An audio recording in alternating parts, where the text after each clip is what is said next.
வணக்கம். இன்றைய நம்ம விரிவான அலசலுக்கு வரவேற்கிறோம். நிறைய பெற்றோர்களுக்கு குழந்தைக்கு கணக்கு சொல்லித் தர்றது ஒரு பெரிய சவாலா இருக்கு இல்லையா? ஆமா, கண்டிப்பா. ஆனா அதுக்கு தீர்வு உங்க சமையல் அறையிலேயே உங்க வீட்டு பொருட்கள்லயே இருக்குன்னு சொன்னா நம்புவீங்களா? இன்னைக்கு நாம குழந்தைகளிடையே கணித திறன்களை எப்படி ரொம்ப எளிமையா செலவே இல்லாம வீட்ல இருக்கிற பொருட்களை வச்சே மேம்படுத்தலாம்னு பார்க்க போறோம். ஆமா, நாம இன்னைக்கு அலச போறது சுய கற்றல்.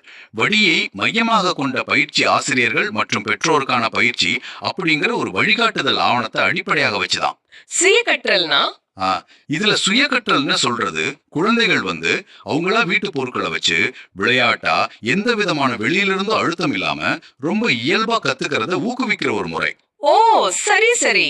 இந்த வழிகாட்டி அரசு உதவி பெறும் தனியார் பள்ளிகள்ல 1 முதல் 12ஆம் வகுப்பு வரை படிக்கிற மாணவர்களுக்கு மட்டும் இல்லாம ஆசிரியர்கள், தலைமை ஆசிரியர்கள், பிஆர்டிஇஸ் அதாவது வட்டார வளமைய ஆசிரியர் பயிற்றுனர்கள், ஆமா, கல்வி அதிகாரிகள், சில தன்னார்வ தொண்டு நிறுவனங்கள், என்ஜிஓக்கள், அப்புறம் முக்கியமா பெற்றோர்கள்னு எல்லாருக்குமே பயனுள்ளதா வடிவமைக்கப்பட்டிருக்கு. புரியுது. அப்போ இந்த அலசலோட நோக்கம் ரொம்ப சாதாரணமா நம்ம வீடுகள்ல இருக்கிற அன்றாட பொருட்கள் எப்படி கணித கற்றல இவ்ளோ சுலபமா நடைமுறைக்கு ஏத்ததா, ஏன் வேடிக்கையானதா கூட மாத்த முடியுங்கிறத ஆழமா பாக்குறதுதான். சரிதான். குறிப்பா கணக்குனாலே கொஞ்சம் பயப்படுற, இல்லனா அதுக்கு தேவையான அந்த விலையுயர்ந்த புத்தகங்கள், கருவிகள் இல்லாத குழந்தைங்களுக்கு இது எப்படி ஒரு பெரிய மாற்றத்தை உருவாக்கும்னு ஆராய போறோம். சரி, முதல்ல ஆரம்பிப்போம். ஏன் பல குழந்தைங்களுக்கு கணக்குனாவே கசக்குது?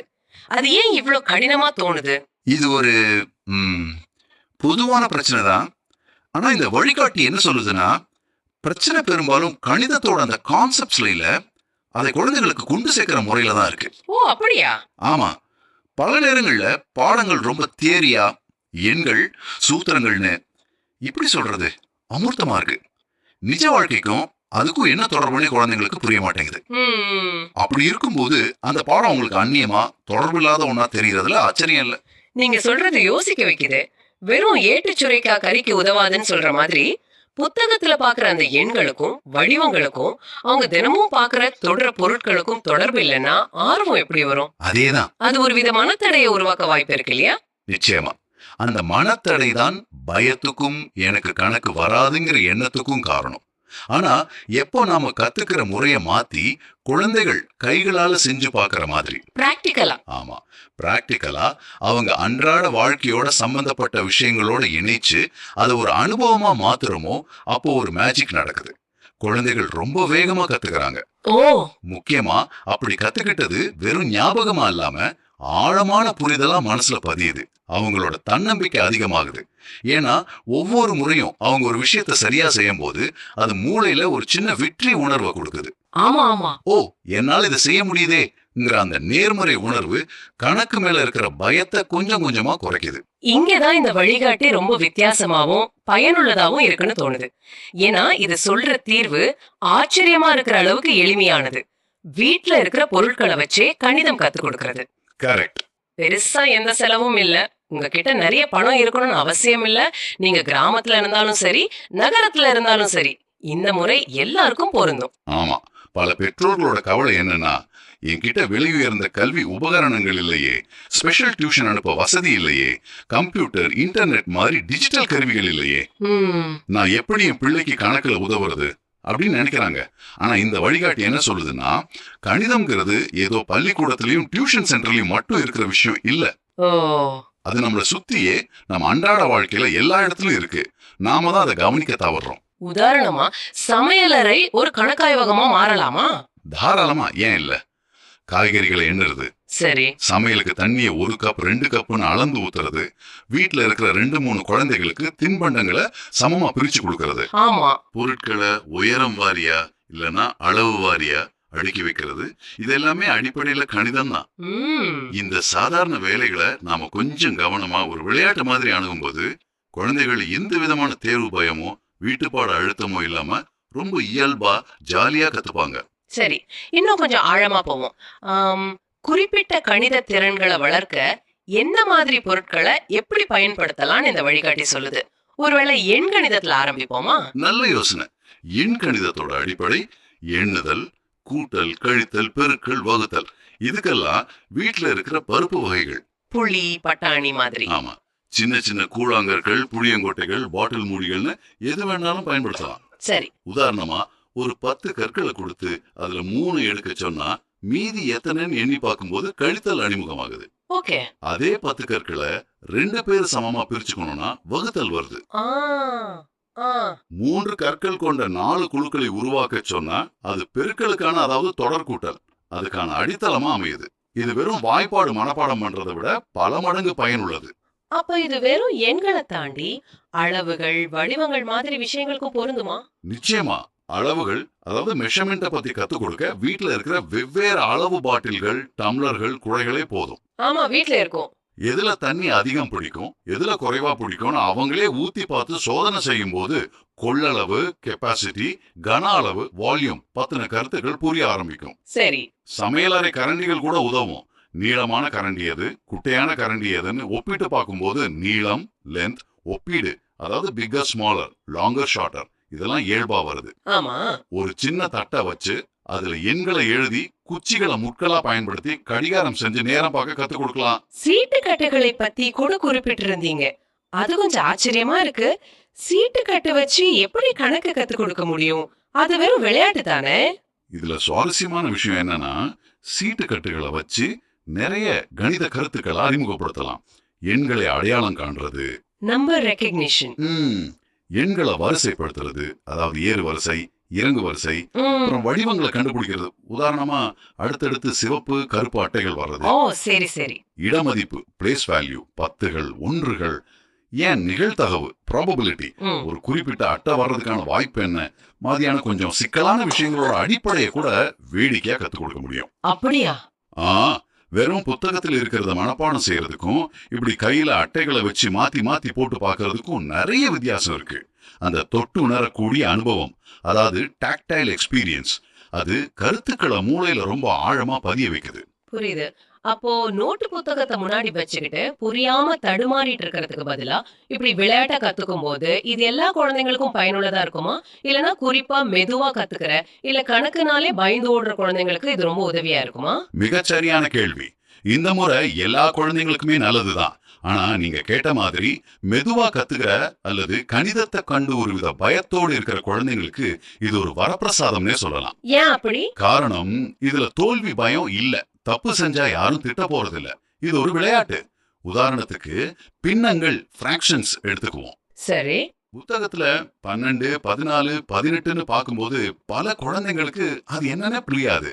ஆமா, கஷ்டமா இருக்கும். ஆனா ஒரு சப்பாத்தியோ, ஒரு தோசையோ, இல்ல ஒரு பழத்தையோ எடுத்து அத பாதியா வெட்டி 12, அப்புறம் அதுல பாதியா வெட்டி 14, மறுபடியும் அதுல பாதியா வெட்டி 18 காட்டும்போது, ஓ விஷுவலா பாக்கும்போது, ஆமா, ஓ இதுதான் அரை, இதுதான் காலுன்னு அவங்களுக்கு ரொம்ப எளிமையா கண்கூடா புரியும்.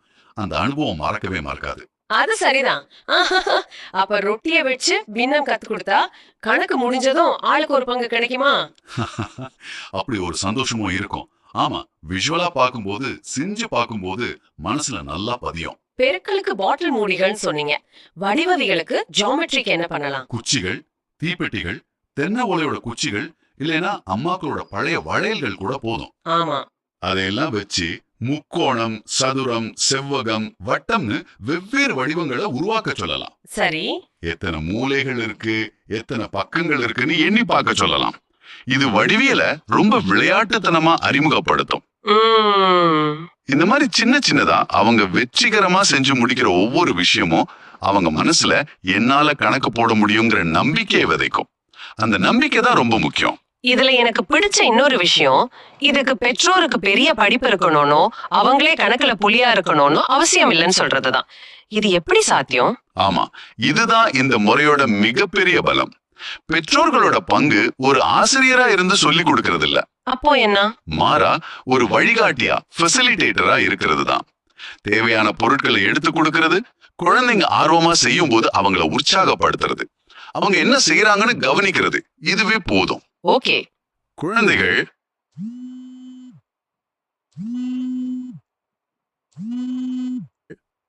அவங்களா செய்யும் போது அவங்களே பேசலாம். உதாரணத்துக்கு, எங்கிட்ட 10 பட்டாணி இருக்கு, தம்பிக்கு 4 கொடுத்துட்டா மீதி எத்தனைன்னு அவங்களே கேள்வி கேட்டு பதில் சொல்லலாம். ஆமா.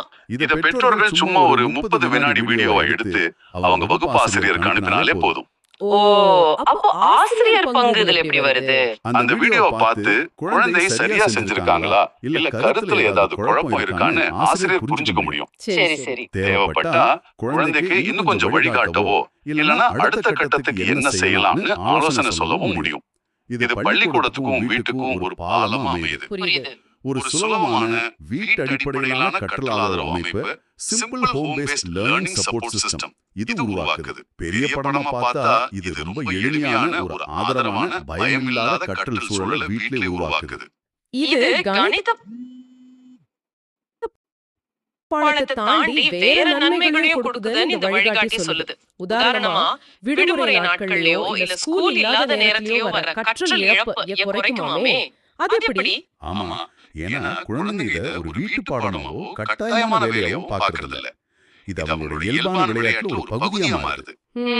அதனால ஸ்கூல் லீவ் விட்டா கூட அவங்க அறியாமலேயே இந்த மாதிரி செயல்பாடுகளில் ஈடுபடும் போது கணித தொடர்பு விட்டு போகாம இருக்கு. அவங்க தொடர்ந்து பயிற்சி செஞ்சுட்டே இருக்காங்க.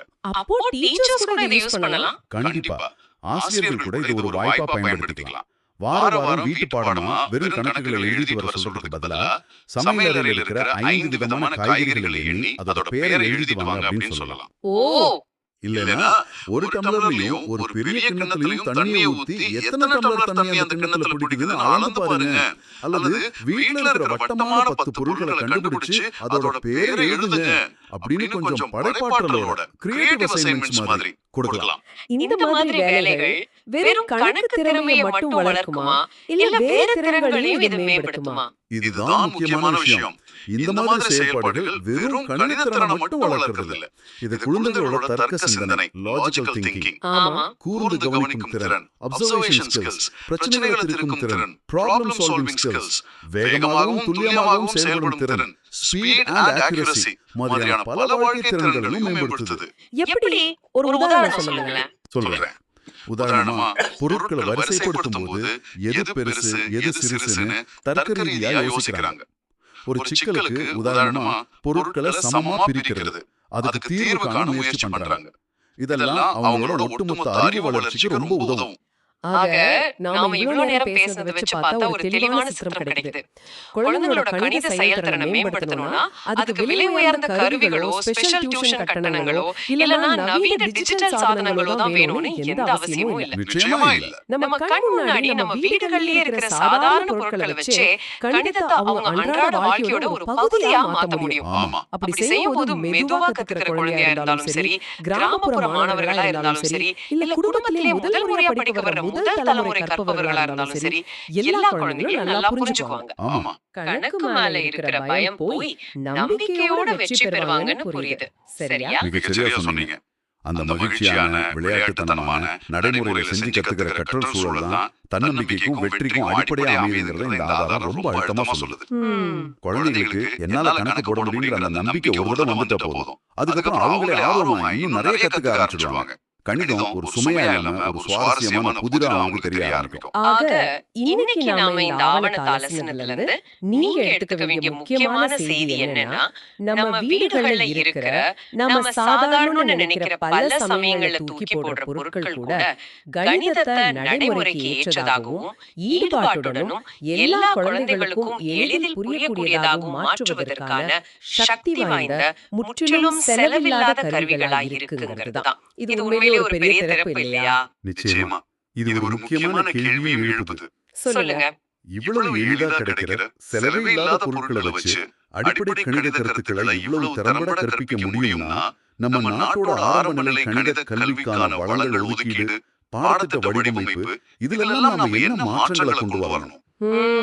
ஆமா, குறிப்பா வளங்கள் ரொம்ப குறைவா இருக்கிற கிராமப்புறங்களிலும் பின்தங்கிய பகுதிகளிலும் இது எத்தகைய பெரிய தாக்கத்தை ஏற்படுத்தக்கூடும்? யோசிக்க வேண்டிய விஷயம். அது மட்டும் இல்லாம இதை தாண்டி இதே மாதிரியான வீட்டு பொருட்கள் அணுகுமுறையை வச்சு கணிதம் இல்லாம வேறு எந்த பாடங்களை எல்லாம் சுவாரஸ்யமா எளிமையா கத்துக் கொடுக்க முடியும்? உதாரணமா அறிவியல்ல சில கருத்துக்களை விளக்க முடியுமா?